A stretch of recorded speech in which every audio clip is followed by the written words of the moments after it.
So, let me give you a little insight into the way I see my job in preaching.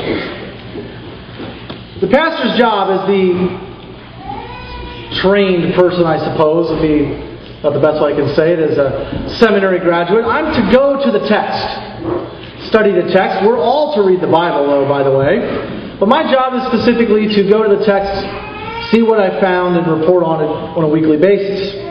It's also, I believe, my job to try to relate what the text from ages ago has to do with our life on a day-to-day basis. And that's the tricky part.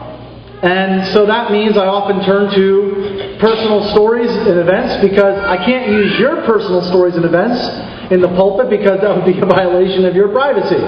So you get to hear a lot about what I've done in my week. And some weeks I hope that is enlightening, and I know other weeks it must be annoying to hear about what's going on that the pastor noticed this week. But I have to share with you this week one of those personal things.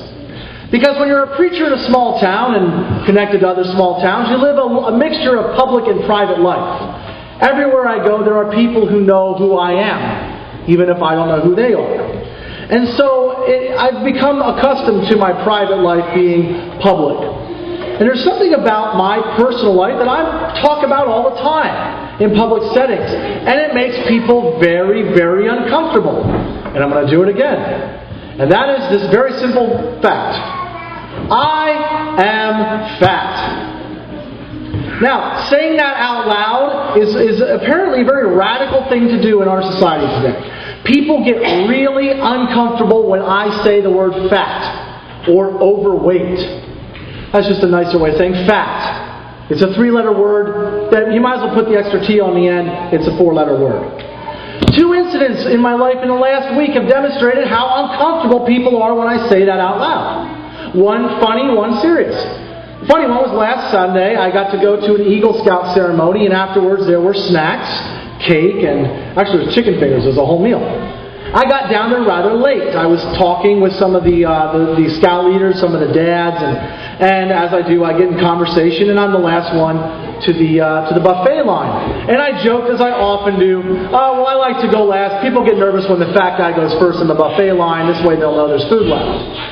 And these guys looked at me like, did he just say that out loud? And they're like, oh, and they're stammering. And I said, well, look, I can't hide it. I'm not hiding behind that pole. When you're 295, you can't pretend.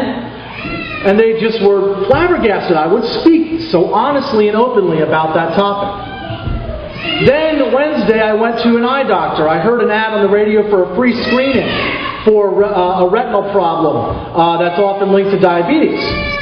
So I thought, free screening, why not? And I went, and the doctor looked at my eye, and it was a really amazing picture. And the good news was I had no signs of that. My blood vessels looked healthy and gave me a good bill of health. But then the eye doctor said, why'd you come in for the screening if you're not diabetic? And I very honestly said, well, I'm approaching 40. I'm extremely overweight, and I drink a lot of soda, eat a lot of sugar. I've got all the risk factors for insulin resistance. She was dumbfounded that I actually said out loud that I was overweight. Well, yes, those are risk factors. And doctors today don't want to tell the truth to their patients because we have, as a society, forced them to dance around the realities.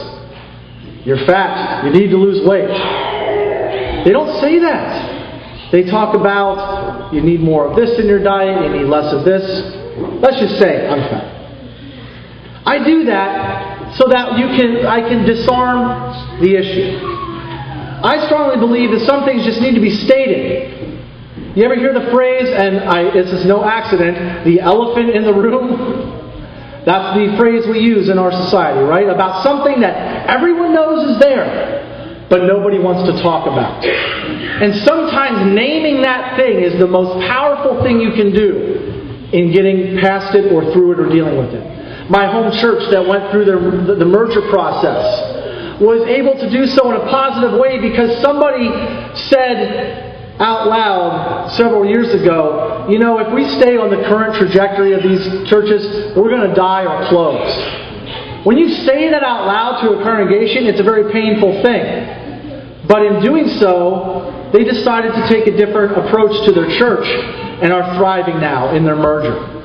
It takes sometimes naming the elephant in the room. There was an American popular culture figure who was very famous for that. In fact, he got himself in trouble for it. The ever-controversial and obscene, they called him, comedian Lenny Bruce in the 50s and 60s went to jail for public obscenity and indecency, and I would never recount any of his jokes from up here, obviously. But one thing that Lenny Bruce was trying to make society aware of was the way we use words.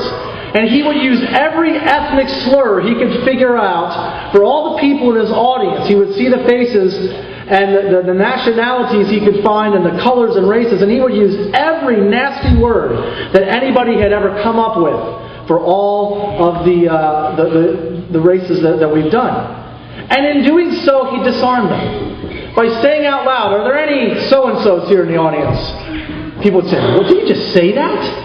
And by the end of the night, everybody in the room had been called a name, and by doing so, he believed he disarmed it. A little culturally different than most Christians would go about doing things, but nonetheless. Another phrase we use today that are related to what I want to talk about here is disinfectant, or sunshine is the best disinfectant. When you get things out in the open, they lose their power, and you can deal with them. This modern idea is something that I believe falls squarely into what Jesus is getting at in our lesson today, and especially in referencing the Old Testament in Numbers. As you read this gospel lesson, it helps to know the account from Numbers 21 about the snakes and the people in the desert. We know most famously John 3:16, but it's this passage that goes with it that we don't know as well. Jesus says, "Just as Moses lifted up the serpent in the wilderness, so must the Son of Man be lifted up." This Numbers passage about the serpent lifted up in the wilderness is a tough passage to read. It brings up for us, as we read it at face value, some very, very difficult questions. Did God really send those snakes? Does God create evil in the world? Does God allow evil in the world? Is God the source of what bad things happen?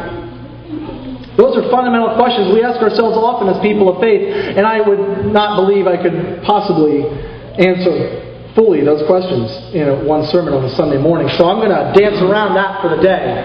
But get another aspect of what's in this story that is more hopeful.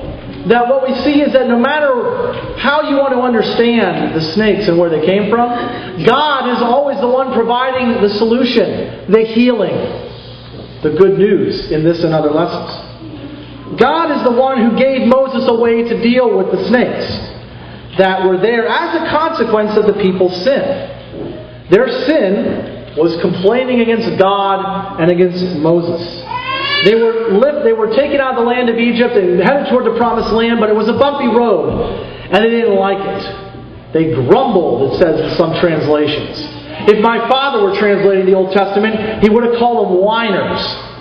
One thing that gets me to this day is when my dad will, if somebody's whining, my dad will go, wah, wah. He sounds just like Burgess Meredith as the Penguin on the old Batman show. Wah, wah. There's nothing as a 12-year-old kid that got me more mad than Dad pointing out my whining and going, wah, wah. Yet that's what they were doing. They were whining and complaining. Why would we even bother leaving Egypt?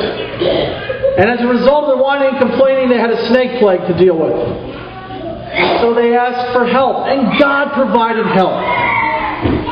And this is where it gets interesting, because God's help seems a little off of what God would usually do.